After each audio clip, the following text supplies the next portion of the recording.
Okay, my name is Danny, My name is Mason. and we're going to talk about the questions we have for our books. And my book is called Indian Horse by Richard Wagamis. And this book is about indigenous boy who named Indian Horse, and he goes through indigenous life and uh, residential school stuff through his life.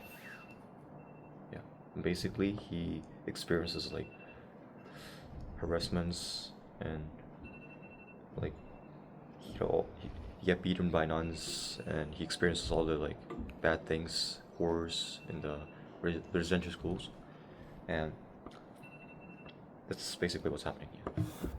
Okay, so the book that I'm reading is called Him Standing by the same author, Richard Wagamis. The first four chapters so far are based on our main character, Lucas, who is a carver. And he starts his career carving down at the pier, gets a girlfriend, and he does this for a while down at the pier for a few years. And he starts making good money off of it. And one day comes along a old guy that is very mysterious, but he offers him a job or he challenges him, and then he offers him a job to come and do carvings of masks, of like spirit masks, which is what his grandfather did. But he had never done that before because his whole thing with carving is to carve people's faces. So he could carve what he could see in front of him, but he's never been able to see or really have dreams before. So the old man comes to him and forces him, because he offers him a large sum of money, and that in turn forces him to do what the old man would like him to do. And he starts by trying to dream, and he started dreaming about this moon character that told Lucas to bring him to life, and then later Lucas wakes up in a cold sweat. Okay, so the question I have is, why was God's Lake owned by Indian Horse's family? So basically, this God's Lake is where Indian Horse lived before he went to residential school with his family. And the answer is that his whole family and his ancestors, they were living there for more than centuries, and that's the most important reason why he went. He was leaving. It was owned by. Why it was owned by Indian Horse's family, but yeah. The thing is, the newcomers came and they kicked his family out of their God's Lake, so they had to find new place to live. Yeah, it's yeah. That's your first question? Yep. Okay. The first question that I came up with was, do you think Lucas carves the brother? My first question is, do you think Lucas carves the moon face? So in the story, as I explained, Lucas sees a face in a moon as a spirit in the dream world, and the moon tells Lucas to carve him out into wood. And my question was just kind of asking, like, from the text, do you think that Lucas is going to end up carving? In my opinion, I think that Lucas will end up carving the moon because he was able to get like a vision of it. He was able to see what it looked like. So now he's going to choose to carve it for the old man. Okay. So, my second question is, what would have happened if Indian Horse's dad fought with the people with guns? So in this book, there's a scene where it says that Indian horse saw his dad and his uncle try to fought against the people who kicked him out of God's like from God's lake. Uh, but it didn't happen because his mother and other people stopped him and stopped his dad and his uncle. So that didn't happen. But like, if it happened, I'm pretty sure that his dad and his uncle be dead by that, yeah, thing. Because they didn't have any weapon at the time, and the only thing they had was like woods and like wooden stick and nothing. Yeah. So if you, yeah. Okay, my second question is it common to see carving passed down by generations? I do believe that it is common to see carving passed down by generations, especially in like the first people's like side of things.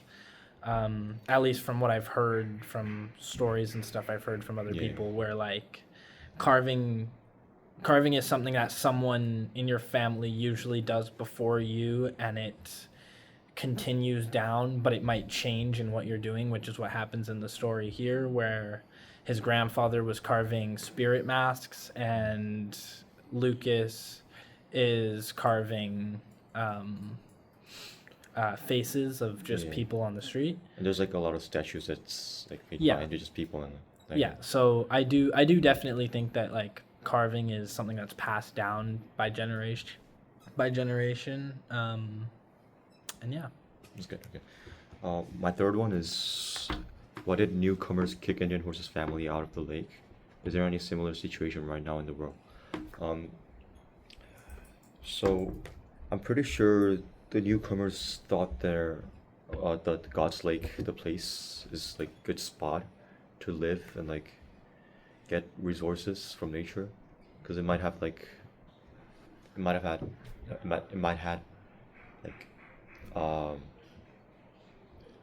like woods and probably like water near and like things, because it's lake basically. And yeah, and since they lived there for like tons of like times, it might have been like good place for anyone to live there than just like forest. And I think the similar situation right now in the world is that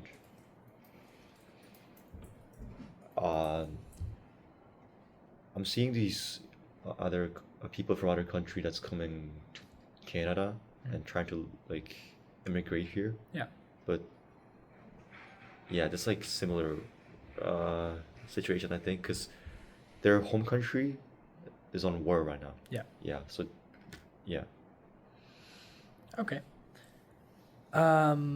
My question 3 is, what do you think might happen if Lucas pursues this dream state? Like, do you think it'll be like will have good or bad effects on him? So from what I've read in the book so far, it looks like because the first time he was in the dream state, it was a nightmare and it didn't go very well because he woke up in a cold sweat. I don't think that it will be easy at the beginning. Like, it's something that needs to be developed over time to be able to handle. So I think at first it might have bad effects on him. It might change the way he sees the world. It might make it harder for him to like sleep sometimes, depending on the bad dreams and nightmares he has. And I feel like it could lead to bad things. But if he gets the hang of it and understands how it works and how to keep himself safe in the dream state, that it could be safer. My last one is, what happened to Indian Horse's little brother, and what have changed because of that? So, Indian Horse's brother, which was really young baby, he was just born when the story was starting, and he basically just died because of the temperature. It was too cold for him to live, and yeah, he was coughing and like yeah, everything happened to him. Yeah, he died, and what have changed is that Indian Horse's mother uh, collapsed when his brother died, and she didn't talk to anyone for I think yeah, it was a couple days, I think it said. Yeah, I think that's it. Yeah. Okay. My last question is, what do you think the author is trying to say about? Sorry. What do you think the author is trying to say about the grandfather, and what might what might sorry, what he might have been a part of? So in the story, it starts to talk about how the grandfather was this person that did some mask carvings at first, and that's how the grandson portrays it, Lucas. But once we meet this old guy, we find out that the grandfather used to make spirit masks for him and were selling for high prices.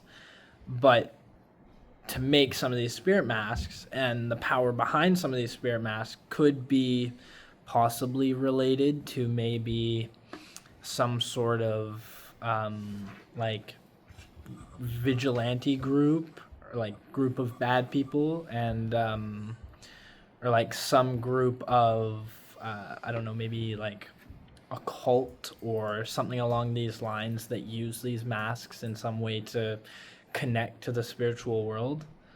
So I feel like the author's trying to portray at this point what, like, that the grandfather is more mysterious than we first were like told and thought to think of him as. And I think that it is going to kind of continue to lean that way from what I've read so far in the story. Are we doing the Aboriginal? No. Yep. Okay. So the Aboriginal way of knowing that I've found is learning involves developing relationships, respecting distinct cultures, and honoring the perspective of others in our communities. So, oh, okay. So what's the connection between this way of knowing and between so okay, sorry. The connection between this and the story I read is that since he went to the residential school, he said he saw many children being beaten, and the nuns hitting them in the classroom, and like trying to erase Indian inside them. But yeah, but I think that's sure. Wait, I'm trying to say. Oh yeah, which means that they were not getting respects for any wait, any honoring perspective for like those things from the nuns. So I think that connects to the thing. Yeah, the story a lot. My Aboriginal ways of knowing and being is learning is connecting to the land, culture, and spirit. This is significant to this book because Lucas has to connect to the spiritual world through the dream state, and he also uses the land to portray different things by using blocks of wood, to do his carvings. And in the story, you have evidence of that from him using blocks of wood and doing his carvings, just with the tools he was given from his grandfather that was passed down to him, and making sure that he's using like respected wood for his carvings. Mhm.